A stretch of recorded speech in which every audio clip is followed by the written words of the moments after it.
Now that was a good title screen and that was a good coffee. Unfortunately, it's over. So we're getting the cup out of the picture. And hello everybody. I hope you're great, and if you aren't, then well, the best is yet to come. Anyway, under the last video about these, some people were wondering how to repair, well, a damage like what I showed you in the last video. Now, I wouldn't be the one to try this, so obviously I'm not doing this right now. However, if I were to try this, I would do it like that. First of all, I'd get myself a ultrasonic cleaner. Here's one here. And I would first disassemble the cranks you own by, obviously, disassembling them. Now we know this side is broken, so we're going to just remove it. And this one is released from its bondage. And now we're going to take out the other side. On the Fovno crankset, the spindle is actually symmetrical, both sides are the same. They are just using a non-self-extracting bolt on the non-drive side, which we're just going to unscrew. Now, I'm doing this for the sake of presentation. However, to underline what I was saying in the last video, if this was properly engaged taper, then tapping here would not make the spindle disengage from the crank arm. Unfortunately, with these it was trivial because the taper isn't really engaged. And this is the reason why I could get away with using just this bolt instead of proper self-extracting bolt. As you can see, the spindle is symmetrical, it's the same on both sides. And what we're going to do is use the undamaged thread on the non-drive side, and we're going to use this epoxy in order to glue the damaged drive side, so this one, with this bolt, which is undamaged, but there are a few threads inside which are correct, or which are functioning. We're going to insert this bolt here, screw everything, glue everything using epoxy, and this should repair the crank. Of course it shouldn't, and you shouldn't be doing this. I'm not doing this actually, this is just a figment of your imagination. However, if this worked, we would get another benefit, because once this is fully glued and engaged and everything, and this is the non-drive side. I'm using the wrong side because I'm not very smart. I mean, if this channel isn't an indication of that particular thing being true. So this is the, which one is the, this is the side with the damaged thread. We're going to insert the drive side on this damaged thread side. We're going to use the correct or the functioning screw and use the remaining threads to screw everything like this. Now there's going to be a ton of epoxy glue, so there shouldn't be, or epoxy resin to hold everything rigidly together. And thus we're going to get another benefit, is that since this is going to be rigid and this side is only going to be wobbling, the wobble of the chainring is going to be much reduced because there's not going to be any play between this crank arm and the spindle. But before we do anything, we first need to engage our ultrasonic cleaner in order to degrease everything and prepare everything to be epoxied together into the cleaner, which already has some pretty stained water, trying to clean something else 5 days ago. But since I'm not really doing this is just a figment of your imagination, this being pretty dirty already isn't really a problem. It's going to be a problem, doesn't it? Anyway, we're going to leave it here to cook for an hour or so. And once it's ready,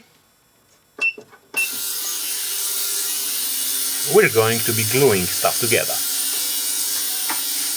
Okay, then the ultrasonic cleaning has been finished, and I would like to remind all of you that I am not actually trying to epoxy a crank to a crankshaft or the crank spindle. Anyhow, the thing that I am not doing at this very moment is drying everything, so this is still warm. Ouch. Drying everything in order to make sure that the epoxy, which I'm not going to be using, is going to not bond very securely, ouchie, to the crank, which I'm not trying to glue together. Anyway,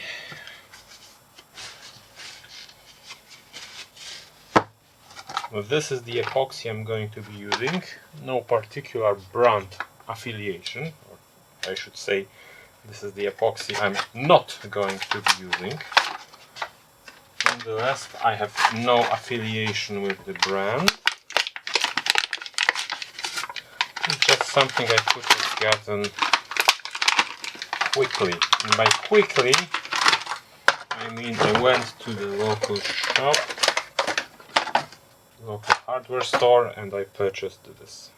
So, I'm not using this, which is why I am now pouring it to this place. I think that's going to be enough. Let's swatch, mix everything together nicely so it doesn't glue very well. And we obviously need to find the proper side of the crank to not to glue everything together. So I think, which is the right side? This is the right side. So what I'm doing is I am not putting any epoxy on the spline.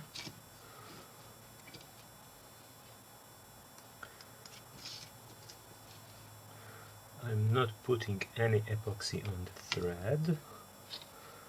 I am definitely not putting any epoxy on the bolt here. And I am definitely not taking the drive side and putting any epoxy there as well. So now that there isn't any epoxy anywhere, let's mix a little more. Let's not mix a little more. I mean, it's not like I have a use for this after I'm done not doing this. So let's not do this well. After all, in the end I want everything to be very secure, and I just put this sticky gunk all over there. Anyway, putting this here, it's epoxy is there also. I mean, why wouldn't we? We have the excess. Let's put this here. Let's torque everything, so the remaining threads, I hope I used the correct side, the remaining threads are engaged as strongly as we can get them to bond. Let's clean the excess of the epoxy because we definitely don't want to deal with it later.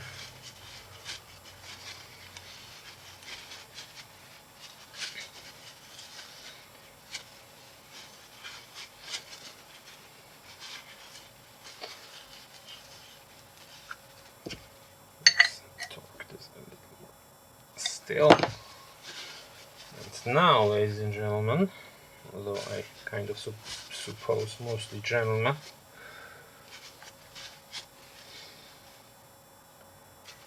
okay, the GXP is clean, and now we wait because it's supposed to bond within I have no idea because I broke the 48 hours. So, see you in 48 hours. Ta-da! 48 hours have passed. As you can see, everything is nice and tight. I have even made this absolutely stylish shim to hold everything together. This is the good side, this is the glued side. As you can see, nothing is moving or falling apart, so I can say with absolutely no certainty whatsoever that this is now ready for Red Bull Rampage.